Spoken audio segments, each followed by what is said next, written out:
So welcome back to our channel Nova फौज। आज हम लोग करेंगे proportion and variation. Before starting let me tell you कि ये आप लोग की कंसेप्ट से रिलेटेड लास्ट वीडियो होने वाली है। इसके बाद हम लोग जो है न्यूमरस क्वेश्चन करेंगे इसके नेक्स्ट वीडियो में, और उसके बाद हम लोग एक नया चैप्टर लेके आएंगे दैट इज़ वेटेड एवरेज, जिसको हम लोग एलिगेशन भी बोलते हैं। ओके, इसके अलावा मैं एक और वीडियो प्रिपेयर कर रहा हूँ आप लोगों के लिए that is related to your AFCAT exam, कि आप लोग उसको कैसे प्रिपेयर कर सकते हैं। इन 45 days you can crack FCAT exam without GS. Okay, I'm repeating, without GS, by just English section, your quant section, that is arithmetic, and your reasoning section. सिर्फ इन तीनों सेक्शन से आप जो है इस एग्ज़ाम को वेरी इजीली क्रैक कर सकते हो। ओके, हाँ, जीएस में एटलीस्ट अगर आप 4 से और 5 क्वेश्चन आप अगर वहाँ पे अटैम्प्ट करके आ जाते हो तो इट्स मोर देन इनफ, अगर आप लोगों ने इन तीनों में झंडे गाड़ दिए तो। Okay, so without any delay, let's start our video. So let us first know what is proportion is. So proportion क्या होता है कि in simple terms it is basically means equality of ratios. Okay, equality of ratios. इसका मतलब क्या हुआ कि a upon b जो है इज इक्वल है c अपॉन d, जिसको हम लोग फर्दर लिख सकते हैं कैसे, a ratio b is equals to c ratio d. Okay, and this is what a proportion basically means. Okay, so let us take one more thing. If अगर a upon b is equal है b upon c के,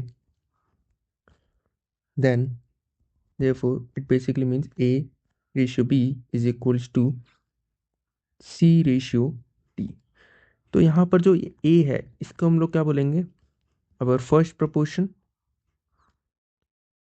b is called as second proportion, c is called as third proportion, and d is called our fourth proportion. Okay, and अगर ये जो second proportion और third proportion है equal हो जाते हैं, proportion and third proportion are equal, then क्या होगा हमारे पास, basically what it implies is A ratio B is equals to B ratio C. Therefore A upon B जो हमारा इक्वल हो जाएगा बी अपॉन सी के। So, ऐसी टर्म्स को हम लोग बोलते हैं कंटिन्यूड प्रोपोर्शन। क्या बोलते हैं, कंटिन्यूड प्रोपोर्शन। ओके, और जब हम लोग ऐसी चीज़ों को फर्दर सॉल्व करते हैं, फॉर एग्जांपल लाइक जो हमारा ये a upon B is equals to B upon C है, इसको जब हम लोग फर्दर सॉल्व करने जाएंगे तो हमारे पास क्या आएगा, B square equals to A C. Okay, therefore B is equals to under root A C. इसको हम लोग बोलते हैं mean proportion of B. Okay, mean proportion of A C is B. Okay, of A and C. ऊपर वाले को हम लोग क्या बोलेंगे, continued proportion. Okay, now let's come to the, another thing, that is direct proportion and inverse proportion. So direct proportion is something in which if we go on increasing certain kind of quantity, then उसका same जो effect है वो दूसरी quantity पे भी हम लोग को देखने को मिलेगा, क्योंकि somehow वो दोनों जो क्वांटिटीज है वो इंटरलिंक्ड है। ओके, और same in the case we go on decreasing, then उसका सेम इफेक्ट जो है दूसरी क्वांटिटी पे भी देखने को मिलेगा, देयरफॉर वो भी डिक्रीज करेगा। So if we go on increasing one quantity, then उसका इफेक्ट हम लोग को अनदर क्वांटिटी में भी देखने को मिलेगा, दैट इज वो भी इंक्रीज करेगी। Okay, and same as for decrease. Okay, so let us take an example. if there are 5 pens, okay, which actually cost maybe 30 rupees, okay, then 10 pens की कीमत कितनी होगी, अगर 5 पेन की कीमत 30 रुपीज़ है, देयरफॉर एक पेन की कीमत कितनी हो जाएगी हमारे पास 6 रुपीज़, एंड 10 पेन की हमारे पास कीमत कितनी हो जाएगी 10 × 6, that is 60 rupees. So that is direct proportion basically means. Okay, और इनवर्स प्रोपोर्शन में ठीक इसका उल्टा होता है. If certain thing goes on increasing, okay, then another जो क्वांटिटी है वो डिक्रीज होगी. Okay, let us take example here also. अगर 8 मैन है, वो अपना काम 16 डेज में कर रहे हैं. ओके, देन वही काम 16 मैन कितने डेज में कर लेंगे 8 डेज में, right? Because more number of men, therefore more productivity and lesser number of days are needed to complete that task. सो ये जो था आप लोगों का छोटा सा इंट्रोडक्शन था प्रोपोर्शन से related, that is basically mean direct, और जिसमें डायरेक्ट प्रोपोर्शन और इनवर्स प्रोपोर्शन भी आता है. अब हम लोग वेरिएशंस की बात करेंगे. Coming to the next slide.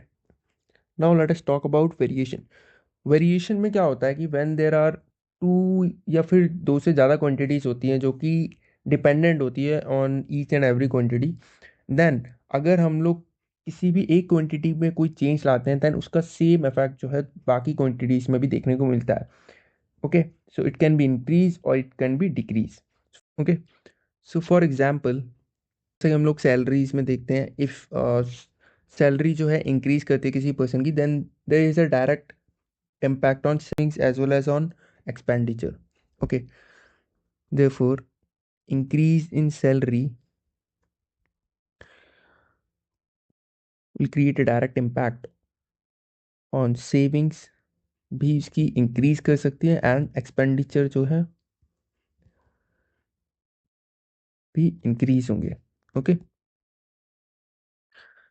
Now coming to direct variation क्या होती है, इनडायरेक्ट वेरिएशन क्या होती है, एंड जॉइंट वेरिएशन क्या होती है. सो वन बाय वन तीनों को अंडरस्टैंड करेंगे. डायरेक्ट वेरिएशन में क्या होता है कि इफ ए जो है डायरेक्टली प्रोपोर्शनल है बी के, इस साइन को हम लोग क्या बोलते हैं, प्रोपोर्शनैलिटी साइन. ओके, इसको हम लोग बोलते हैं proportionality constant.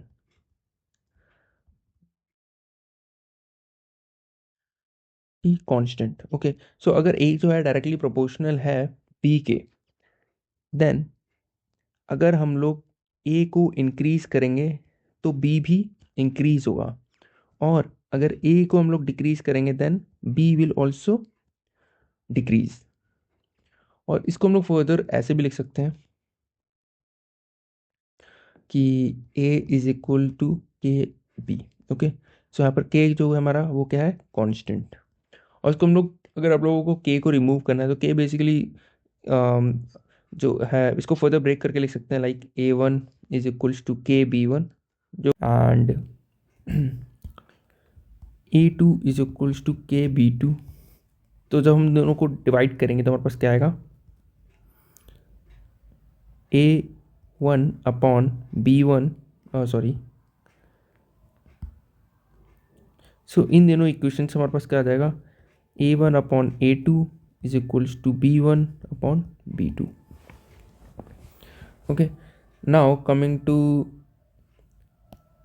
Indirect variations, then इसमें क्या होता है कि इफ़ ए जो है इनडायरेक्टली प्रोपोर्शनल है बी के, विच बेसिकली मीन्स अगर ए इंक्रीज करेगा देन बी डिक्रीज करेगा, और अगर ए डिक्रीज करेगा देन बी इंक्रीज करेगा. ओके, हेयर ऑल्सो ए को हम लोग जो है कांस्टेंट के साथ लिख सकते हैं 1 अपॉन बी, जिस फॉर एग्जाम्पल जो कि again A1 is equals to K upon B1, and इसको हम लोग फर्दर लिख सकते हैं टू B2. जब हम लोग इन दोनों इक्वेशंस को डिवाइड करेंगे तो हमारे पास क्या आएगा, A1 upon A2 is equals to B2 upon B1. So this is what indirect variation is. और अगर मैं जॉइंट वेरिएशन की बात करूँ, जॉइंट वेरिएशन में क्या होता है कि मल्टीपल, लाइक इफ़ ए जो है डायरेक्टली इनडायरेक्टली प्रोपोर्शनल है बी के, and at the same time A जो है वो ऑल्सो डायरेक्टली प्रोपोर्शनल है सी के, देन हम लोग इन दोनों इक्वेशंस को ज्वाइन करके लिख सकते हैं. फॉर एग्जांपल ए जो है अगर बी के इनडायरेक्टली प्रोपोर्शनल होता है और सी के डायरेक्टली प्रोपोर्शनल होता है, तो फिर ए जो है प्रोपोर्शनल होगा सी अपॉन बी के. ओके, जिसको हम लोग फर्दर ऐसे भी लिख सकते हैं कि के टू सी पी. सो ये तो हो गया joint variation. Now coming to the questions. So the distance covered by the bullet is directly proportional है किसके, स्क्वायर ऑफ द टाइम. इस चीज़ को आप लोग नोट करना कि डिस्टेंस जो है वो किसके डायरेक्टली प्रोपोर्शनल है, स्क्वायर ऑफ द टाइम के.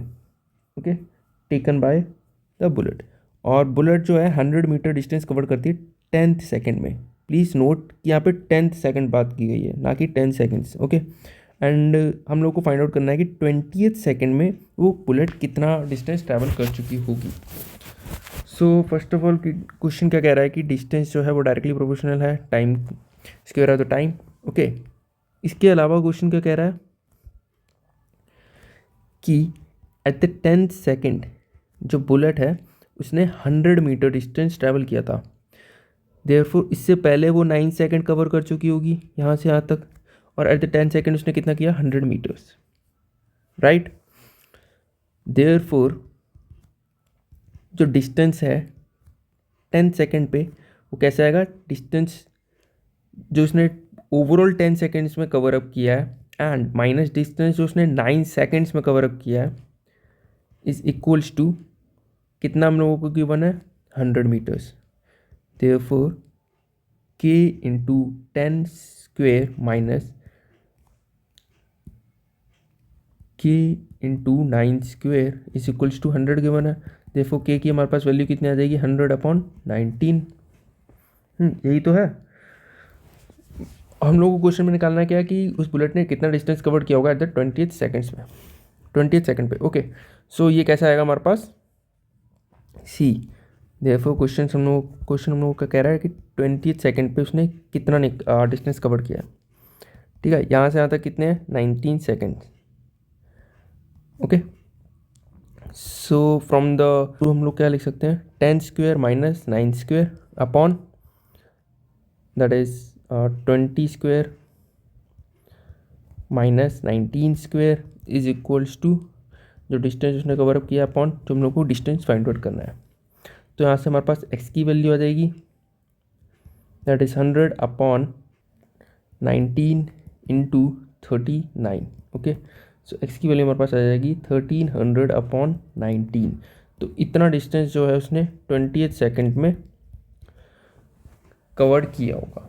ओके, सो ये बहुत ही ब्यूटीफुल क्वेश्चन था. You should watch it at least 2 times, और अगर समझ रहा है तो.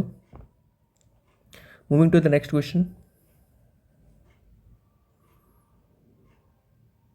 सो इस काइंड के क्वेश्चन जो है आप लोगों को mainly AFCAT exam, C G CAT में देखने को मिलते हैं. सी डी एस में थोड़े ट्रिकी होते हैं, थोड़ा सा घुमा फिरा के पूछ लेंगे वो लोग आपसे. ओके, सो क्वेश्चन क्या कह रहा है, थर्ड प्रोपोर्शनल जो है ऑफ 16 and 32 का P है and the mean proportional of 36 and 64 का Q है. Then we need to find P ratio Q. So very firstly जैसे कि मैंने आप लोगों को ऊपर बताया था कि थर्ड प्रोपोर्शनल जो है for example A and B का कितना होता है, C. ओके, देन जो A ratio B ratio C के बराबर होगा. यही इसका मतलब होता है थर्ड प्रोपोर्शनल का, right. So in the given question हम लोगों को 16 and 32 देयरफॉर A और B की वैल्यू पता है एंड यहाँ से हम लोग C की वैल्यू निकाल लेंगे that is P. Okay, so ये हमारे पास कितना आ जाएगा, 16/32 is equals to 32/P. Cancel out करके हमारे पास कितना आ जाएगा, P की value 64. Okay, coming to the next क्या है, मीन प्रोपोर्शनल ऑफ 36 and 64 का हम लोगों को Q गिवन है. और मीन प्रोपोर्शनल हम लोग पता है कि किसी भी चीज़ का like for example x and y का कितना होता है, z, which basically means z is equals Z square is equals to X Y, और यहाँ पे हम लोगों को X Y that is 36 and 64 given है, और क्यू दैट इज़ जेड है, ठीक है। तो यहाँ से हम लोग निकाल सकते हैं easily, Q square is equals to 36 into 64, square root निकालेंगे तो यहाँ पर आ जाएगा 6 इंटू 8 दैट इज़ 48, ओके। हम लोगों को क्वेश्चन में निकालना क्या है, पी रेशियो क्यू, तो यहाँ से पी रेशियो क्या आ जाएगा, दैट इज़ 64 रेशियो 48। हम लोग इसको जब कैंसिल आउट करेंगे तो हमारे पास कितना आएगा, 4:3, ये हमारे पास इसका आंसर हो जाएगा। Coming to the next question,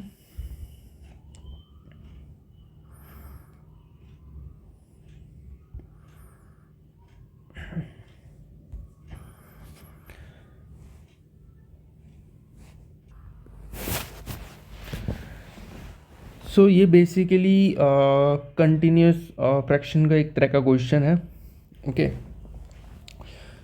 so इस क्वेश्चन को मैं बताने से पहले let me first tell you what law of fraction is, okay.